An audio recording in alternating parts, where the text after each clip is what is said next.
Halo teman-teman mahasiswa, bagaimana kabarnya? Pada kesempatan kali ini, saya akan menjelaskan tentang desain penelitian. Sebelum masuk ke dalam materi, kami akan jelaskan terlebih dahulu apa saja yang nanti kita bahas dan diskusikan bersama. Yang pertama, kita nanti akan belajar tentang studi desain, kemudian review, dan terakhir adalah level of evidence. Sebelum kalian nanti melakukan penelitian, maka kita harus menentukan terlebih dahulu desain penelitian kita nanti seperti apa. Kenapa kita penting menentukan desain penelitian? Karena dengan menyusun desain penelitian, kita nantinya akan memaparkan mengapa, apa, dan bagaimana masalah diteliti dan menjadi pedoman kita dalam melakukan proses penelitian. Selanjutnya, kalau kita berbicara secara umum tentang desain penelitian tersebut terdiri dari dua, yaitu kuantitatif dan kualitatif.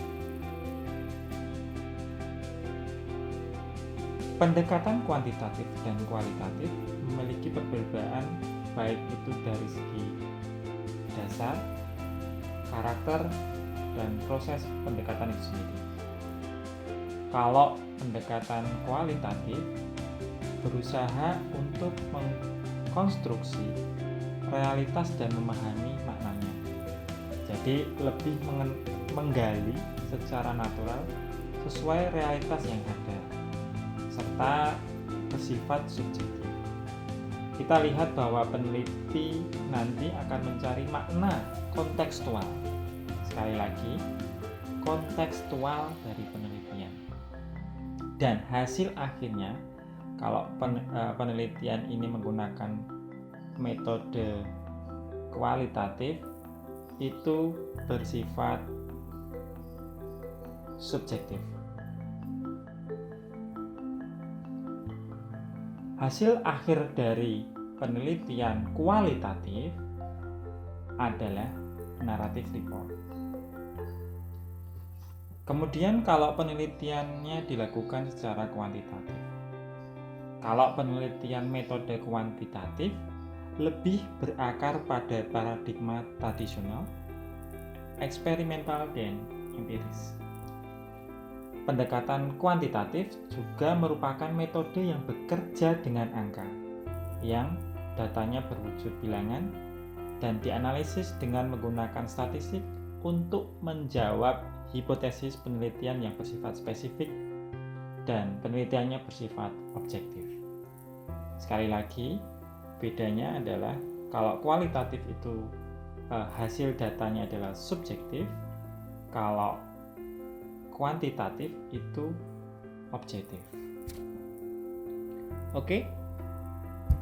Selanjutnya, kalau kebanyakan penelitian di kedokteran gigi itu biasa menggunakan penelitian kuantitatif. Maka kita bahas lebih mendalam tentang apa itu penelitian kuantitatif. Secara garis besar, penelitian kuantitatif dikelompokkan menjadi dua, yaitu penelitian observasional dan penelitian eksperimental atau intervensi. Penelitian observasional adalah penelitian di mana peneliti hanya melakukan observasi tanpa memberikan intervensi pada variabel yang akan diteliti. Sekali lagi, hanya melakukan observasi tanpa memberikan intervensi. Misalkan tanpa memberikan obat, edukasi, dan lain-lainnya. Saya kasih contoh, misalkan kita akan melihat jumlah karies gigi di Kabupaten Sleman. itu kita tidak perlu memberikan intervensi apapun untuk melihat jumlah karies gigi di Sleman.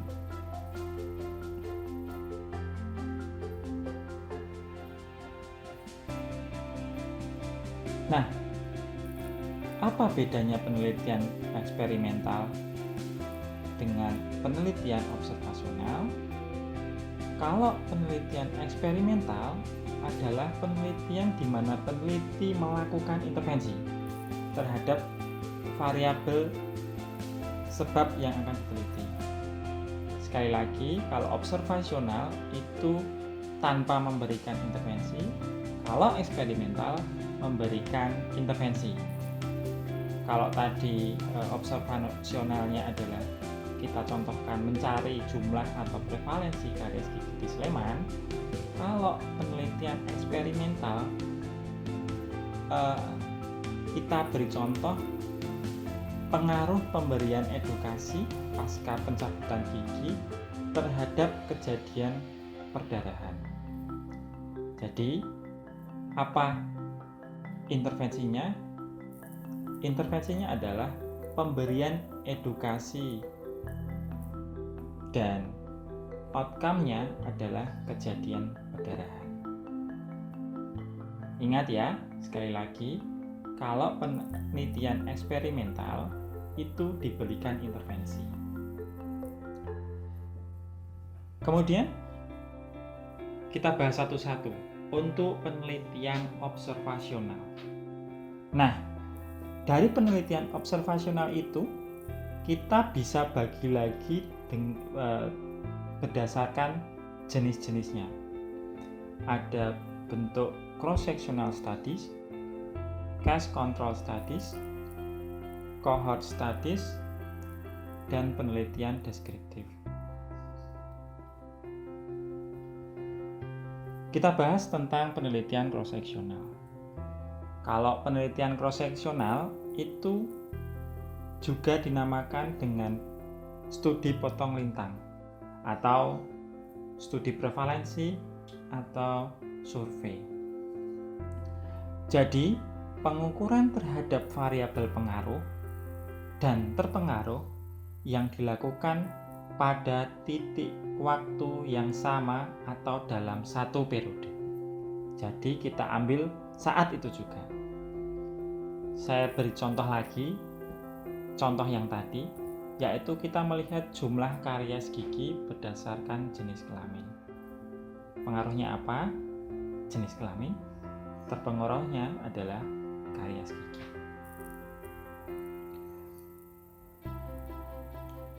Tujuan dari penelitian observasional itu sangat simpel, yaitu memperoleh gambaran pola penyakit dan determinannya pada populasi sasaran saat itu juga. Kelebihannya, yang pertama, mudah, murah, tidak perlu follow up jika tujuan penelitiannya hanya mendeskripsikan distribusi penyakit dan dihubungkan dengan faktor penelitian. Kemudian, kelebihan yang kedua yaitu cukup kuat di segi metodologi. Hanya ditekankan apabila tepat mengambil sampel. Kelebihan yang ketiga, tidak memaksa subjek penelitian untuk mengalami faktor yang bersifat merugikan, karena tadi tidak diberikan intervensi ya. Dari kelebihan tersebut, ada juga kelemahannya. Yang pertama, tidak tepat untuk menganalisis hubungan kausal dan penyakit, karena diambil pada waktu itu saja. Ya dong, karena kita hanya melihat variabel pengaruh dan terpengaruhnya saat itu juga. Jadi kita ambil saja subjek penelitiannya saat itu, terus kita lihat karies giginya berapa. Kemudian jangan-jangan ada pengaruh variabel lain yang mungkin mempengaruhi variabel terpengaruh. Desain penelitian observasional yang kedua yaitu penelitian case control. Penelitian ini mempelajari hubungan paparan dan penyakit dengan membandingkan kasus dan kelompok kontrol berdasarkan status penyakitnya. Saya kasih contoh terlebih dahulu. Contohnya adalah hubungan merokok terhadap penyakit kanker paru. Untuk menjawab pertanyaan ini, tidak mungkin dilakukan dengan penelitian prospektif atau ke depan. Sebab waktu yang dibutuhkan sangat lama. Dan secara etika jelas tidak dimungkinkan. Tidak mungkin dong kita peneliti, kita merandom bapak-bapak, kemudian kita beri rokok, kemudian kita lihat ke depannya apakah bapak yang diberikan rokok itu mengalami kanker, kemudian yang tidak diberi rokok itu tidak mengalami kanker. Lalu kita tunggu 20-25 tahun kemudian. Sehingga kita gunakan case dan kontrol. Maka satu-satunya desain yang efektif untuk melihat hubungan kausatif merokok dan kanker paru itu menggunakan case control. Oke, agak pusing sedikit, kita berikan contoh. Kita buat tabel 2x2 sehingga kita cari orang yang merokok terkena kanker. Kemudian orang merokok yang tidak terkena kanker. Orang yang tidak merokok yang kanker, dan orang yang tidak merokok tidak kanker. Sehingga dari tabel 4x4 tadi kita dapatkan nilai odds ratio yang diartikan kalau odds ratio-nya itu saya kasih contoh 9, maka diartikan bahwa orang yang menderita kanker yang terpapar rokok atau mengkonsumsi rokok adalah 9 kali lebih besar dibandingkan yang tidak merokok. Oke, dari tabel 2x2 semoga bisa membantu apa itu case and control study. Penelitian case control keunggulannya adalah yang pertama murah, kemudian mudah. Keunggulan yang lainnya yaitu cocok untuk meneliti penyakit dengan periode laten yang panjang.